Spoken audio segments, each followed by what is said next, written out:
Hi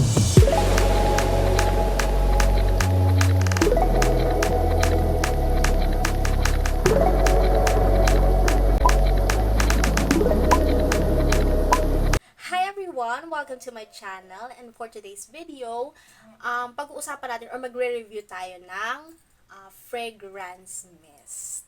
And this fragrance mist is from Bath and Body Works. So, nakikita nyo naman sa ating background, it's a pailaw natin. Ayan, so magkakaroon kayo ng idea kung ano ang i-review natin ngayon. Gaya nyo, di ba, parang sa likod natin, sa background natin, may parang nakakatakot na, alam mo yon na castle, di ba? Parang, gano'n. Ayun, so, etong fragrance na to from Bath and Body Works, since today is October 31 and bukas is November 1, so, alam niyo na ba kung anong collection to ng Bath and Body Works? So, eto na yan. I-reveal na natin. Kasama siya sa Halloween collection. So, marami sila. I think mga 5 ata or 6 na fragrance mist yung nasa Halloween collection na yon. But, etong specific fragrance mist na to, ito yung pinaka parang attention ko kasi nga, naganda ako sa packaging. Ang ganda ng packaging niya. Ayun nga, so since mahilig ako sa mga horror movies, ganyan. Tsaka, favorite ko yung Twilight. Nakita ko siya, oh my gosh. Ang ganda ng packaging. So, ito na nga, papakilala ko na sa inyo. Ayan, ito si Chara!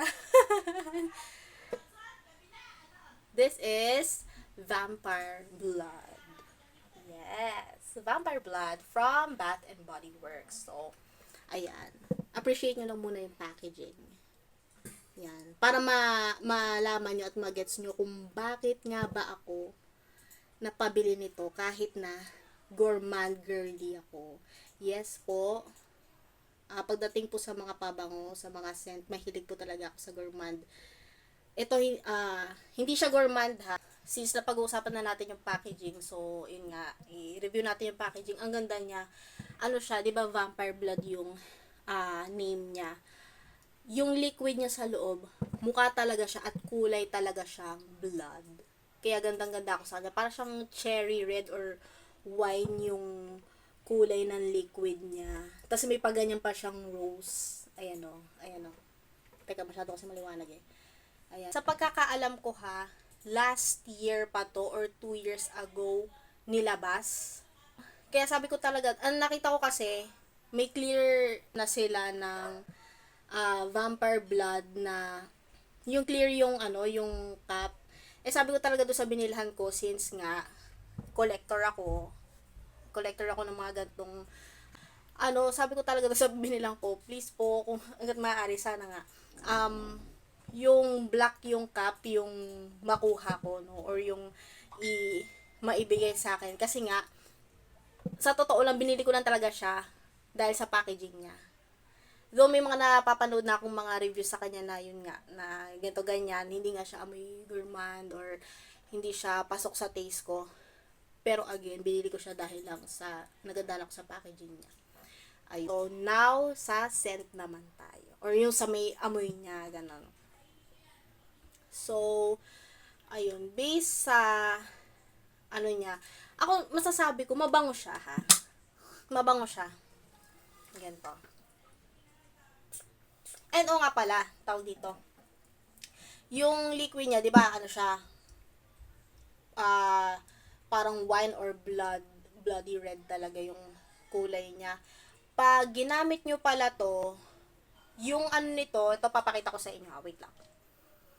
Yung tint, yung liquid niya, parang para siyang may pagka-lip tint. Sa akin lang ha, ito, para makita niyo. Para makita nyo. Ewan ko kung nakikita ba ng maayos o na sa camera. Pero, yung liquid niya, siya, para siyang may pagka, hindi naman sobrang yung lip tint na yung talagang, yung lip tint kasi parang very yung kulay niya. Pero sa kanya, parang nag-aano siya, parang nagiiwan siya ng tint sa skin mo. Hindi nyo maaano to, masusuot na nakaputi kayong mga damit. Ganon, kasi maano siya yung tint niya, mapula. Tsaka yun nga sa balat to, ayun, umaano siya. Hindi siya hindi siya sobrang red sa balat. Pero alam mo, ayun nagiiwan siya ng red. Ayan, hindi ko alam kung nakikita sa pero sa personal, no ginamit ko to, ayan. Ayan, may red talaga siya, para kang nag-aano ng sa lip tint. And then, ito, yung sa may scent, pag-usapan na nga natin, yung sa scent. Ayan. Kung usapang mabango talaga siya. Mabango. Ang sa akin lang, yung parang hindi niya namit yung expectation ko. Ganun. Kasi, based sa packaging niya, mukha siyang strong yung amoy. Ganon. Parang amoy siya deep and dark na sexy, pero spooky ang dating. Ganon. Ganon. So, this fragrance mist, yung notes niya ay red berries, night blooming jasmine, and petrifying plum. Okay, so, sa totoo lang, ang pinaka-naamoy ko lang talaga dito, ha. Unang spray mo, hanggang sa mag-dry down siya, ang pinaka-naamoy ko lang talaga sa kanya is yung red berries. Hindi ko naaamoy yung jasmine, yung night blooming jasmine. Plum, siguro may hint. Naaamoy ko yung plum sa kanya. Pero very light lang. Actually, parang amoy siya parang amoy siya juice. Parang red na juice. Parang cranberry juice. Parang ganon. Tapos, tinay ko rin siya. Hindi siya ganon nagtatagal. Sa damit, medyo nagtatagal. Pero sobrang hina lang talaga ng amoy niya.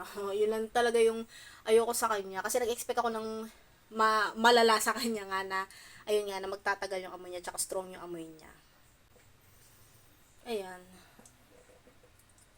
Ilang beses ko tong inamoy-amoy para nga ma-appreciate ko. Sabi ko, baka mamaya, maano naman. At least na-try ko siya, and at least, meron akong ganito sa collection ko. Ayan. Now, kung tatanungin nyo naman ako kung i-repurchase ko to, magbe-base ako yung sa longevity niya, yung sa lakas ng amoy niya, yung sa kung unique ba yung amoy niya, kasi mahilig ako sa mga unique din amoy ng mga pabango. For me, no. For me, parang wala namang masyadong special sa amoy niya, parang very common lang yung amoy niya. Amoy lang siya basic na juice. Yan.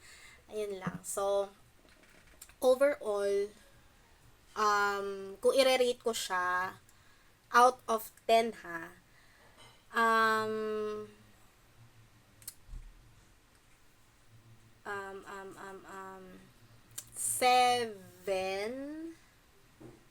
6 or 7 out of 10. Ayan.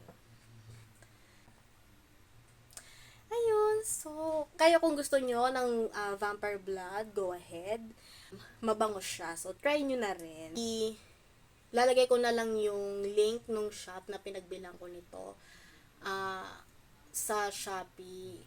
Kasi lahat ng binibilhan ko ng mga legit talaga legit na Bath and Body Works and Victoria's Secret fragrances ko and yung mga body lotion.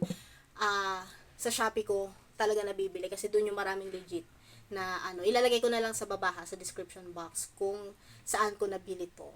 Ayan.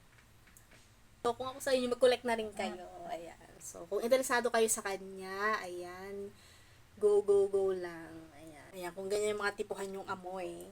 Yes! Ayan. At sa susunod ulit nating review, fragrance review. Ayan. So, abangan nyo na lang yan yung mga susunod natin. So, thank you so much. Bye!